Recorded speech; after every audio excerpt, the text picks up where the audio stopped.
तो second episode की शुरुआत में स्टीवन जाता है म्यूजियम, जहाँ पर वो जाकर ये देखता है कि मैं कल रात की सीसीटीवी फुटेज चेकआउट करूँगा कि वहाँ पर जिस भेड़िए से वो लड़ाई कर रहा था वो है भी या नहीं उसने वहाँ पर क्या किया है।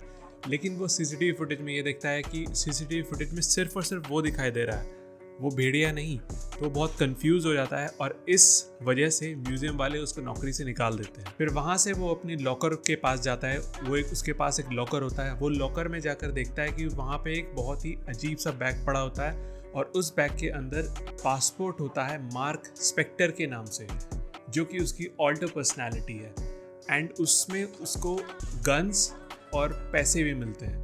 तो वो उसको देखकर और भी ज़्यादा कंफ्यूज हो जाता है और उसके अंदर उसको एक और चीज़ मिलती है जो कि है स्कैरब ऑफ द एमिट। फिर वहाँ पे उसकी ऑल्टर पर्सनैलिटी मार्क उसके साथ बात करता है और वो उसे ये बताता है कि वो खोंशू का सक्सेसर है या फिर खोंशू का एक अवतार है। और फिर वहाँ से निकलने के बाद उसको मार्क की वाइफ मिलती है लेला, जो उसको वहाँ से बचाती है और उसकी फ्लैट पर लेकर जाती है। लेकिन स्टीवन उसके बारे में कुछ भी नहीं जानता। उसके बाद हमें स्टीवन और आर्थर हैरो के बीच में एक कॉन्वर्सेशन दिखाई जाती है, जहाँ पर आर्थर हैरो स्टीवन को ये बताता है कि वो एमिट का पहला अवतार है एंड वो उससे स्कैरब मांगता है। और उस कॉन्वर्सेशन में वो स्टीवन को ये बताता है कि खोंशू उन लोगों को सज़ा देता है जिन लोगों ने क्राइम किया है, लेकिन एमिट क्राइम करने से पहले ही लोगों को मार देती है या फिर उनको सज़ा देती है।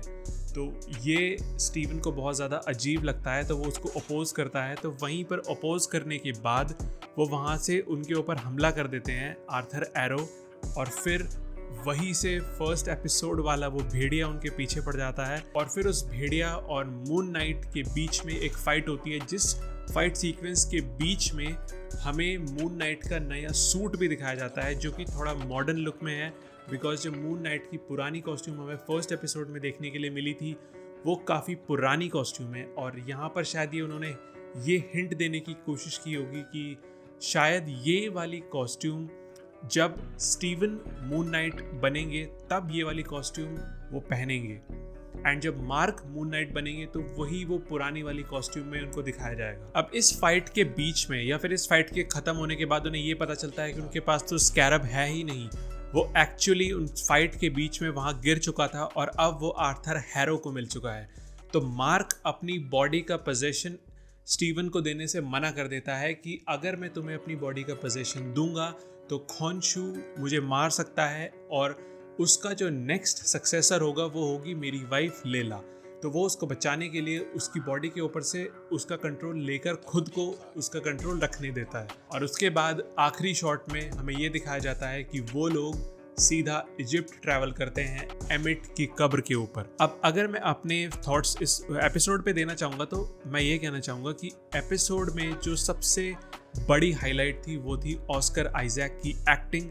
Like he was actually very brilliant like the first episode. जो एक डिसोसिएटिव पर्सन जिसके अंदर दो पर्सनैलिटीज़ हैं, उसकी कंडीशन क्या होती होगी इन चीज़ों को समझने के बाद आप उनका चेहरा देखकर वो डेफिनेटली फील भी कर सकते हो, समझ भी सकते हो। एंड एक और जो इस एपिसोड की हाईलाइट थी वो थी इसका background music. Background music first episode की तरह ही बहुत ही ब्रिलियंट था and I like how they are not rushing in to the story and मेरे को वो उतना ज़्यादा स्लो भी नहीं लगा। हाँ, मैं ज़रूर ये मानता हूँ कि ये एपिसोड डेफिनेटली बहुत लोगों को फर्स्ट एपिसोड से काफ़ी स्लो लग सकता है एंड ये सिर्फ 6 एपिसोड की सीरीज़ है, तो I think the next episode will be as slow as the second episode. But उसके बाद I think 4th, 5th and 6th episode में एक काफ़ी फास्ट पेस्ड एनवायरनमेंट हमें देखने को मिलेगा।